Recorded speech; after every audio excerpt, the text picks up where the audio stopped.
نبی سامنے موجود ہے،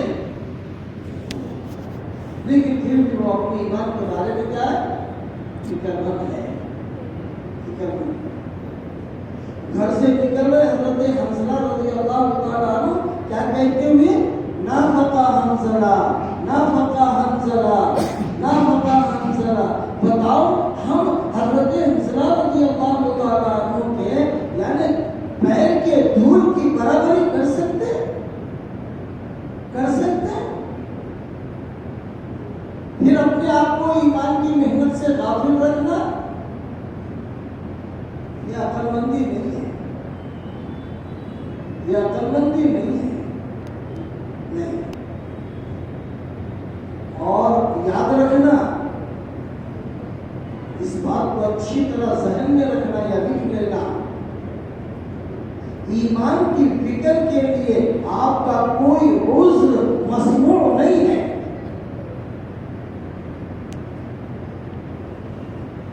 نہیں سمجھے ہو گیا؟ اکثر لوگ نہیں سمجھے ہوں گے بات، کیونکہ منتر بڑھانا ہے، جن کے سر نیچے ذرا اوپر کر دو، جن کے سامنے کوئی سر سو رہا ہو تو اس کو جگا دو۔ ایمان کی فکر کے تعلق سے کوئی عذر مسموع نہیں ہے۔ کیا مطلب؟ کوئی عذر سنا نہیں جائے گا، نہ کوئی عذر سنا نہیں جائے گا، نہیں۔ کیوں؟ اس لیے کہ نماز تو 5 ٹائم کی فرض ہے 24 گھنٹے میں، اور روزہ تو سال بھر میں 1 ہی مہینے کا فرض ہے، اور زکوٰۃ اور حج تو مالدار پر ہے، زکوٰۃ مالدار پر ہے، سال میں 1 مرتبہ، ہر سال دینا پڑے گا۔ ہاں 1 سال دے دیے، اب دوسرے سال یہ تھے نا پچھلے سال، نہیں، ہر سال دینا پڑے گا۔ حج ہاں زندگی میں 1 مرتبہ فرض ہے، اس پر جس کے پاس مال ہے، لیکن ایمان بولو تو صحیح، سو گئے کے ساتھ، ارے بولو تو صحیح، کتنا 1 سیکنڈ کے لیے بھی آدمی بغیر ایمان کے رہ سکتا ہے؟ بولو بولو بولو نا، ارے بولو نا، 1 سیکنڈ کے لیے بغیر ایمان کے رہ سکتا ہے؟ ہے آپ کے پاس مطلب کسی مفتی صاحب کا 1 سیکنڈ کے لیے؟ 1 سیکنڈ میں آپ نے اللہ کی شان کے خلاف کوئی جملہ کہہ دیا، نبی کی شان کے خلاف کوئی جملہ کہہ دیا، قرآن کے خلاف کوئی جملہ کہہ دیا، تقدیر کے خلاف کوئی جملہ کہہ دیا، آخرت کے خلاف کوئی جملہ کہہ دیا، جنت اور جہنم کے خلاف کوئی جملہ کہہ دیا، رسولوں کے خلاف کوئی جملہ کہہ دیا، 1 سیکنڈ میں آپ کا ایمان نکل گیا، آپ کا ایمان نکل گیا، آپ کی بیوی آپ کے نکاح سے نکل گئی۔ اب آپ اندازہ لگاؤ کہ ایمان کی فکر کتنی ضروری ہے،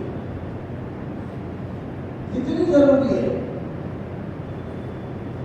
تو اللہ پاک حضرت الیاس صاحب رحمۃ اللہ علیہ کی قبر کو نور سے منور فرمائے، بہت بڑا احسان ہے ان کا عمر، بہت بڑا احسان، بہت بڑا۔ یہ کام نہ ہوتا تو میرے جیسے لوگ پتہ نہیں کس مندر میں گھنٹہ بجانے پڑتے،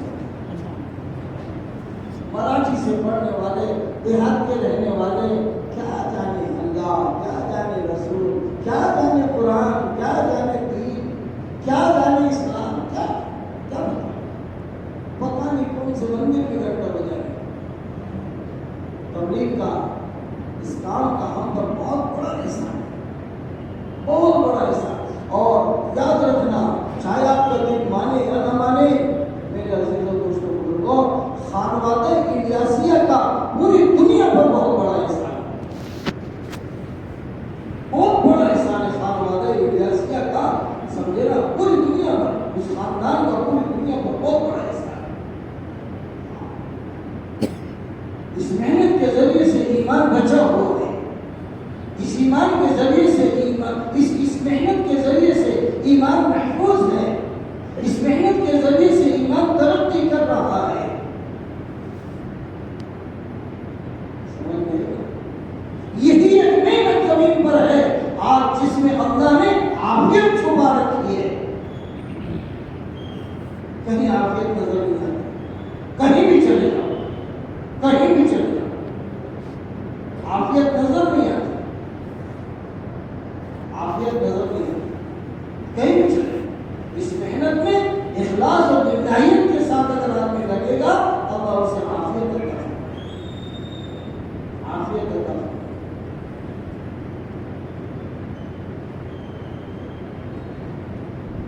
ابھی ہم سعودیہ میں تمام میں 2 مہینے رہے.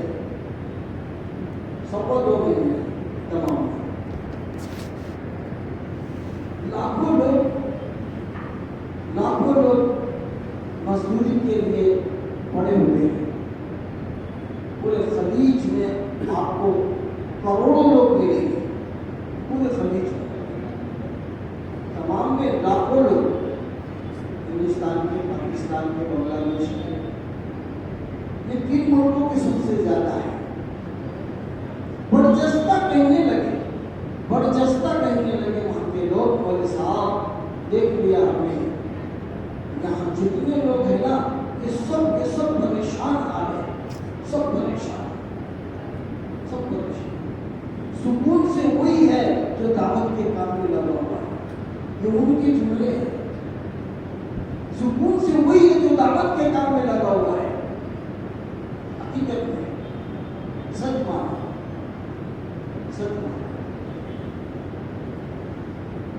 بہت بڑا احسان ہے. خانوادہ ایکلیسیا کا ہم پر بہت بڑا احسان ہے. اللہ قدردانی کی توفیق عطا فرمائے. کر رہے ہیں. ہاں لوگ دنیا میں قدر کر رہے ہیں. اب ابھی ہمارے حضرت ہے ساؤتھ افریقہ کے اجتماع میں شریک تھے. پوری دنیا کے 256 ممالک ہیں. کتنے ممالک؟ 256 ممالک ہیں پوری دنیا میں. 130 ملکوں کے لوگوں نے شرکت کی ہے ساؤتھ افریقہ سے. کتنے لوگوں نے؟ کتنی دنیا ہوئی؟ ارے کچھ تو چاہتے سنو کے سب سوئے ہیں. کتنی بولو تو صحیح نہیں. کتنی دنیا ہوئی؟ جبکہ گندگی پھیلانے والوں نے اتنی گندگی پھیلا دی تھی کہ وہاں کی حکومت سے یہ کہہ دیا تھا کہ اگر یہ اجتماع ہو گیا تو تمہارا تختہ پلٹ ہو جائے گا. سمجھ میں آئی؟ کچھ چیزیں اشارے میں سمجھا کرتے ہیں. اگر یہ اجتماع ہو گیا تو تمہارا تختہ پلٹ ہو جائے گا. ہاں اجتماع مت ہونے دو ورنہ تمہاری حکومت تمہارے ہاتھ سے چلی جائے گی. سمجھ گئے؟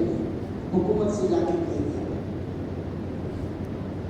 اور دوسری بات یہ کہی تھی کہ اگر پوری دنیا کے امیر یہاں آ گئے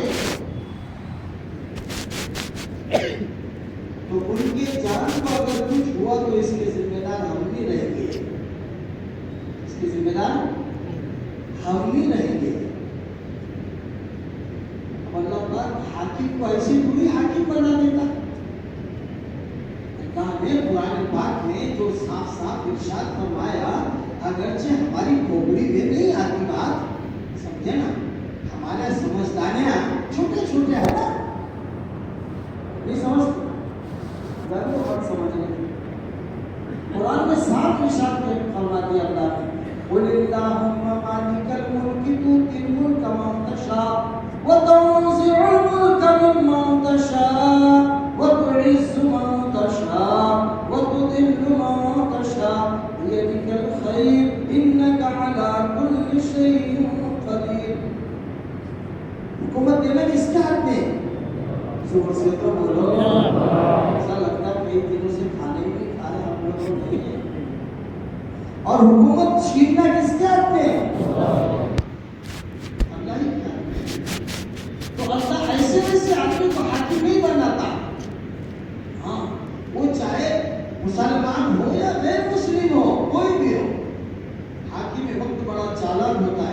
ایسا ویسا نہیں ہوتا ہے، بڑا چالاک ہوتا ہے. اللہ اس کے چالاکی کی وجہ سے اس کو حکومت دیتا ہے، بادشاہ بناتا ہے. وہ بادشاہ نے کھوپڑی دوڑایا، پورے ملک سے 2 عقلمند آدمیوں کا انتخاب کیا اور کہا جاؤ ہندوستان جا کر آؤ، یہ بات جو میرے تک پہنچی ہے اس کی تصدیق کر کے آؤ کہ اس میں کتنی گہرائی ہے، یہ بات کتنی سچ ہے. وہاں آپ دونوں سمجھ میں آئی، جاسوس بن کر آئے خاموشی کے ساتھ، اور انہوں نے سارا معائنہ کیا پورا دیکھا، اور دیکھ کر کے وہ بادشاہ کے پاس وہاں جا کر خبر دی. کچھ نہیں بولے، سب بکواس ہے. وہ نظام الدین میں تو بولے زمین کے نیچے کے آسمان کے اوپر کچھ باتیں کرتے ہیں. آپ کی حکومت کو کیسے خطرہ ہوگا؟ حضرت بھی تشریف لے لے، ہمارے امیر محترم وہاں ساتھ ساتھ دعوت برکاتہ ہوں مدت فیوزکم العالیہ، اور ساتھ میں عملہ بھی بہت بڑا گیا، سمجھ گئے. اور اجتماع ایسا زبردست اللہ نے کیا، اللہ ہی کرتا ہے. کون کرتا ہے؟ ہاں، یہ بات نہیں بولنا، اللہ ہی کرتا ہے. اتنا زبردست اجتماع ہوا، 130 ملکوں کے لوگ آئے. اس اجتماع کی دعا کے بعد حضرت اس سے قریب میں ایک اور اجتماع تھا حبشہ میں، وہاں پہنچے. وہاں بھی 90 ملکوں کے لوگ پہنچے. کتنے؟ 90. کام ہو رہا ہے، اللہ کا شکر ہے. لیکن میرے عزیز اور دوستوں، ہم غفلت میں ہیں. ہمیں غفلت سے نکلنا چاہیے، ہمیں دھوکے سے نکلنا چاہیے. سمجھ نہیں؟ یہ ایمان جو ہے یہ کسی کی جاگیر نہیں ہے. ایمان کسی کی جاگیر نہیں ہے. اس کے بارے میں فکر مند ہونا ہر ایک کی ذمہ داری ہے، ہر ایک کی. اور صرف مردوں کی نہیں، بھولنا نہیں چاہیے یہ بات، عورتوں کی بھی ذمہ داری. یہ ذمہ داری کس کی؟ ان کے پاس ایمان نہیں ہے. ارے جتنی عورتیں ہمارے گھروں میں ہیں ان کے پاس ایمان نہیں ہے کہ نہیں؟ تو انہیں بھی اپنے ایمان کی فکر کرنی چاہیے.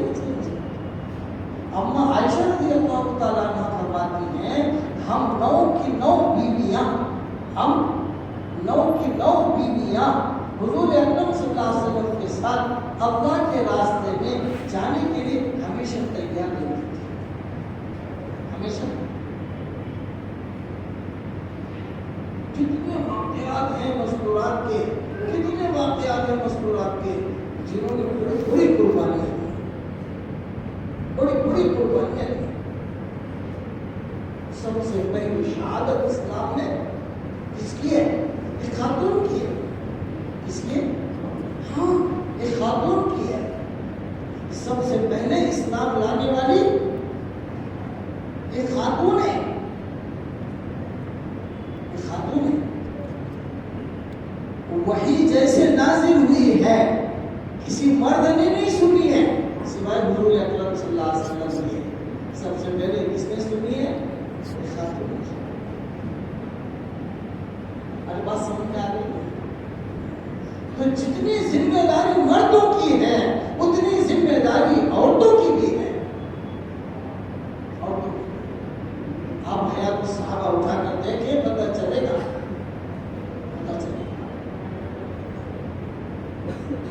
سمجھ میں آ رہی ہے؟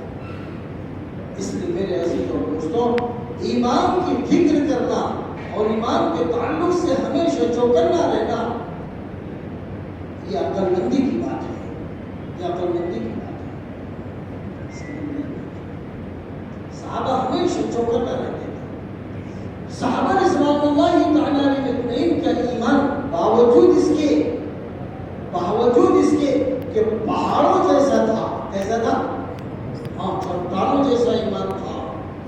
لیکن پھر بھی حضور اکرم صلی اللہ علیہ وسلم صحابہ سے فرما رہے ہیں، جددوا ایمانکم. کیا کہہ رہے ہیں؟ جددوا ایمانکم. تم اپنے ایمان کی تجدید کرتے رہو. اپنے ایمان کی تجدید کا مطلب اس کو نیا بناتے رہو، اس کو نیا، ہاں اس کو نیا کرتے رہو، نیا بناتے رہو۔ ابھی کپڑا میلا ہو جاتا تو کیا کرتے؟ دھوتے کہ نہیں دھوتے؟ دانت میلے ہو جاتے تو کیا کرتے؟ ارے صاف کرتے کہ نہیں کرتے؟ ہے کہ نہیں؟ ہاں، اور ایمان اگر میلا ہو جائے اور ایمان پرانا ہو جائے تو اس کی فکر کرنے کی ضرورت نہیں ہے۔ صحابہ رضوان اللہ تعالیٰ نے دریافت کیا، کہتے ہیں جدید ایمان نا نبی جی ہم اپنے ایمان کی تجدید کیسے کریں؟ فرمایا اکثروا بقول لا الہ الا اللہ، بذکر لا الہ الا اللہ نہیں، بقول لا الہ الا اللہ۔ لا الہ الا اللہ کا ذکر نہیں، یہ بھی نفی سے خالی نہیں، اس کا انکار نہیں، لیکن بقول لا الہ الا اللہ یہ لفظ ہے۔ کیا مطلب؟ کہ لا الہ الا اللہ کی دعوت زیادہ سے زیادہ دو، تو اس سے تمہارا ایمان کیا ہوگا؟ تازہ ہوگا۔ اس سے تمہارا ایمان کیا ہوگا؟ تازہ ہوگا۔ کن سے کہہ رہے ہیں؟ کن سے کہہ رہے ہیں؟ جن کا ایمان پہاڑوں جیسے ایمان، ان سے کہہ رہے ہیں جددوا ایمانکم، اپنے ایمان کو تازہ کرتے رہا کرو، اپنے ایمان کی تجدید کرتے رہا کرو۔ صحابہ رضوان اللہ تعالیٰ نے پوچھا کیف نجدد ایماننا، نبی جی ہم اپنے ایمان کی ہم کیسے تجدید کریں، کیسے ایمان کو تازہ کریں؟ بقول لا الہ، اکثروا بقول لا الہ الا اللہ، زیادہ سے زیادہ ایمان کی دعوت دو، کرنے کی دعوت دو۔ بولو لوگوں سے، کرنے والی ذات سے اللہ ہی کی ہے۔ بولنے کے تو سب بولتے ہیں، لیکن جب ٹائم آتا تو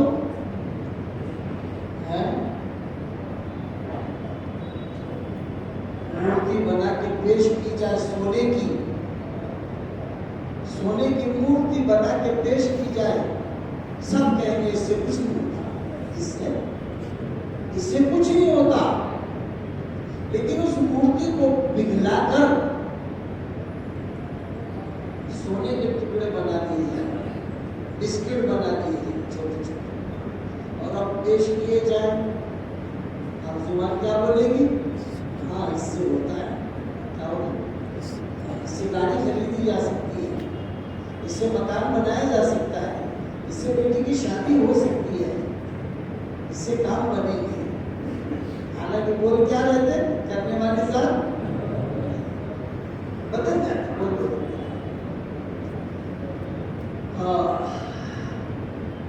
اللہ امت کے حال پر رہے بہت ضروری ہے، بہت ضروری ہے۔ آدمی جب دعوت کے کام سے دور ہوتا ہے، ہٹتا ہے، دور ہوتا ہے، تو اس کے ایمان میں ذوق پیدا ہونا شروع ہو جاتا ہے، اس کے ایمان میں ذوق پیدا ہونا شروع ہو جاتا ہے۔ یہ ذوق اس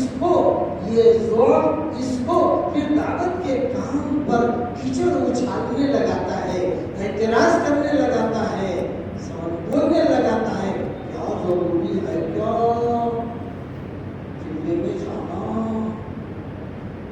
ضروری ہے، کیا 4 مہینے لگانا، کہاں سے لائے پورے سال۔ ایمان کی کمزوری کی علامت ہے۔ یہ تو معمولی بات ہے، یہ چلا، یہ 4 مہینے، سال، یہ دوسرا سال، سمجھے نا، تیسرا سال، یہ معمولی بات ہے۔ لوگ کہتے تم نے دوسرا سال لگائے، پورا سال لگائے، 360-65 دن اللہ کے راستے میں لگائے، تمہاری بہت بڑی قربانی ہے۔ ہم نے بھی یہ قربانی تھوڑی ہے، قربانی تو انہوں نے دی ہے، حضرات صحابہ کرام رضوان اللہ تعالیٰ علیہ نے یہ قربانی دی ہے۔ نویلی دلہن کو چھوڑا ہے، 40 دن کے لیے چھوڑا ہے، 4 مہینے کے لیے چھوڑا ہے، یا سال بھر کے لیے چھوڑا ہے۔ نویلی دلہن کو پوری زندگی کے لیے چھوڑ دیا ہے، شہید ہو گئے اللہ کے راستے میں۔ حضرت جعفر رضی اللہ تعالی عنہ نے پہلی ہجرت حبشی کی تھی۔ حضرت علی رضی اللہ تعالی عنہ کے سگے بھائی جعفر ابن ابی طالب رضی اللہ تعالی عنہ پہلی ہجرت حبشی کی تھی۔ آپ صلی اللہ علیہ وسلم نے حبشے سے بلا لیا۔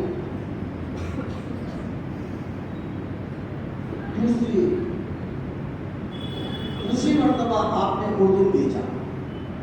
آپ صلی اللہ علیہ وسلم نے حضرت جعفر رضی اللہ تعالیٰ عنہ کو اردو بھیجا۔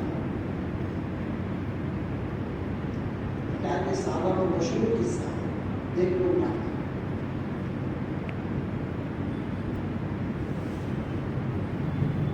وہاں اللہ کے راستے میں قبول ہو گیا، اردو میں اللہ کے راستے میں قبول ہو گئے۔ اللہ پاک نے حضور اکرم صلی اللہ علیہ وسلم کو خبر پہنچا دی کہ جعفر شہید ہو گئے۔ جعفر شہید۔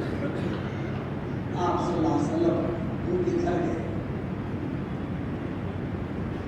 حضرت اسماء رضی اللہ تعالی عنہا بنت عمیس آٹا گوندھ رہی تھی، آٹا گوندھ رہی تھی۔ تین بیٹے تھے، عبداللہ، عون اور محمد رضی اللہ عنہ اجمعین۔ تینوں بیٹے کھیل رہے تھے، چھوٹے چھوٹے کھیل رہے تھے۔ حضور اکرم صلی اللہ علیہ وسلم ان کے گھر گئے اور جا کر بیٹھ گئے۔ بیٹھ کر کے تینوں بیٹوں کو قریب کیا، اپنے گود میں بٹھایا، ان کے سر پر ہاتھ دیا۔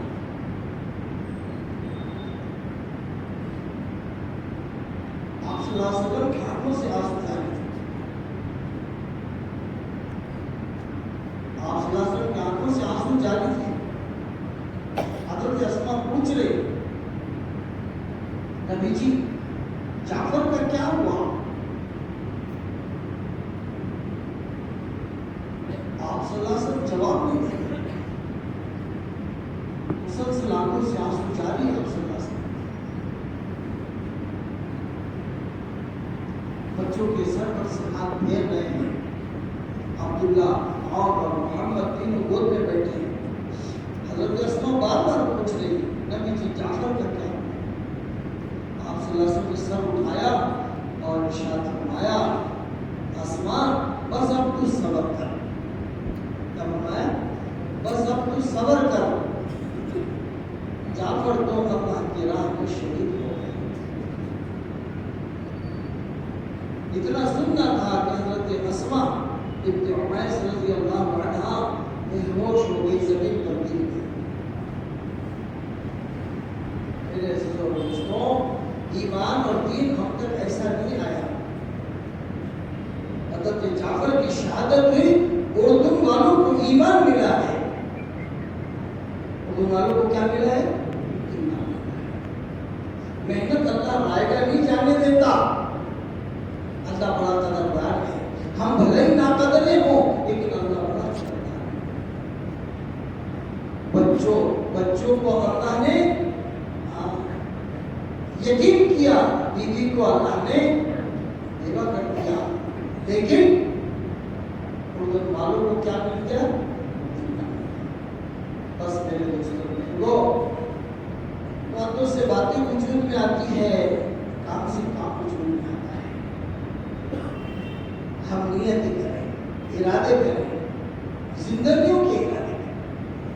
ہاں، پوری زندگی پتہ ہوا انڈیا صاحب رحمۃ اللہ علیہ میوات تشریف لے گئے، ہمیشہ جاتے رہتے تھے۔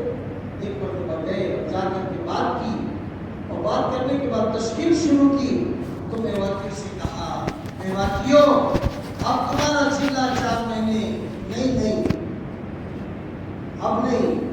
میواتیوں نے کہا پھر کہا ہے ضلع 4 مہینے نہیں تو کیا چاہتے ہیں آپ ہم سے؟ فرمایا صاحب رحمۃ اللہ علیہ نے فرمایا کہ اب تو زندگیوں کے فیصلے کرو۔ کیا کرو؟ ہاں، پوری زندگی، پوری جان اور پورا مال۔ اور ایسا بھی ہوتا کیا بنا؟ چل کے دیکھو آپ نظام الدین